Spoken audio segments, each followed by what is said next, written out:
seorang ulama dari Maroko, mimpi bertemu Nabi. Kisah yang terjadi di zaman kita ini. Nabi berkata kepadanya, "Pergilah kamu ke Mekah, temui Fulan bin Fulan. Beritahu dia bahwa dia adalah ahli surga." Malam kedua pun dia mimpi yang sama. Malam ketiga pun juga, 3 malam berturut-turut mimpi Nabi dengan pesan yang sama. Maka ulama Maroko ini pun mengumpulkan hartanya, perbekalannya untuk pergi ke Mekah. Sesampainya di Mekah, ia melakukan umroh, lalu menghubungi sahabat-sahabatnya para ulama Mekah untuk menanyakan orang yang dia cari. Maka bersama-sama dengan para ulama Mekah, mereka mencari orang yang dimaksud. Dapat info, dia tinggal di daerah pelosok. Sesampainya di daerah yang dimaksud, para ulama ini bertanya kepada penduduk setempat, "Kau tahu rumah Fulan bin Fulan?" Penduduk itu pun kaget. "Kalian, para ulama, dengan pakaian terhormat, kalian orang-orang soleh, dengan penampilan alim seperti ini, mencari Fulan bin Fulan?" "Iya, memangnya kenapa?" kata ulama Maroko itu. "Kalian akan tahu sendiri setelah bertemu dengan orangnya." Maka ditunjukkanlah rumah orang yang dimaksud. Begitu pintu diketuk, yang keluar adalah seorang laki-laki dengan penampilan preman, dekil, fasik. Ulama Maroko ini kaget. Dia berkata dalam dirinya, "Aku pikir orang yang akan kutemui adalah orang alim, soleh, ahli ibadah. Ternyata seorang berpenampilan buruk."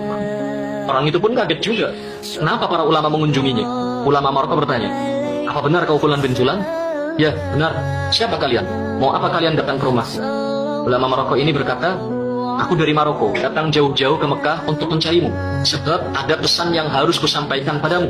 3 malam berturut-turut aku bermimpi Rasulullah Shallallahu Alaihi Wasallam. Beliau berpesan, pergilah kamu ke Mekah, temui Fulan bin Fulan. Beritahu dia bahwa dia ahli surga." Demi Allah, aku tak melebih-lebihkan apa yang beliau sampaikan ini. Orang ini pun menangis, menepuk-nepuk kepalanya, tak percaya. "Aku ahli surga? Oh, pasti bohong. Orang sepertiku tidak mungkin mendapat kabar seperti ini." Ulama Maroko ini mengatakan, "Wallahi, aku baru selesai umroh. Tidak mungkin aku dusta dalam kata-kataku." Orang itu pun terduduk lemas, dia menangis. Ulama Maroko berkata, "Demi Allah, apa amal perbuatan yang kau lakukan sampai kau dapat kabar gembira seperti ini?"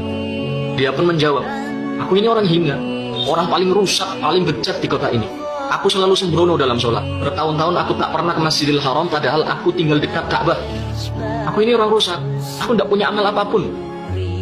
Maka ditanya lagi, "Coba kau ingat-ingat lagi, mungkin kau punya amal yang kau lupakan." Maka orang ini mengingat-ingat, lalu dia katakan, "Iya, aku punya satu amal baik, dan cuma ini amal baik yang aku punya. Tidak ada amal soleh lain selain yang ini. Dulu, aku pernah punya seorang tetangga, dia mati. Dia meninggalkan istrinya menjanda dan anak-anaknya yatim. Saat itu aku bernazar, akan membagi 2 semua upahku. Satu untukku dan keluargaku, satu lagi untuk janda tetanggaku dan anak-anaknya. Wallahi, dari semenjak itu sampai hari ini, aku masih terus membagi 2 upahku untuk keluargaku dan untuk mereka." Ulama Maroko berkata, "Ayo, kita ke Masjidil Haram." Orang ini pun mandi, memakai pakaian terbaiknya, lalu pergi bersama para ulama ke Masjidil Haram untuk sholat berjamaah.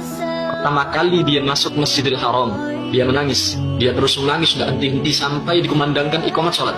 Bahkan dalam sholat pun dia menangis. Ketika imam baca surat, orang ini terus menangis. Terisak sampai membuat ulama Maroko ini yang sholat di sampingnya ikut menangis. Berdiri rakaat pertama, rakaat kedua, rakaat ketiga, sampai sujud sebelum akhir. Dia tidak mengangkat kepalanya lagi, dan ternyata rohnya telah dicabut. Pesannya adalah, jangan berprasangka buruk dengan siapapun. Siapa tahu dia ahli surga. Satu-satunya makhluk yang boleh kita buruk sangka dengannya hanyalah diri kita sendiri.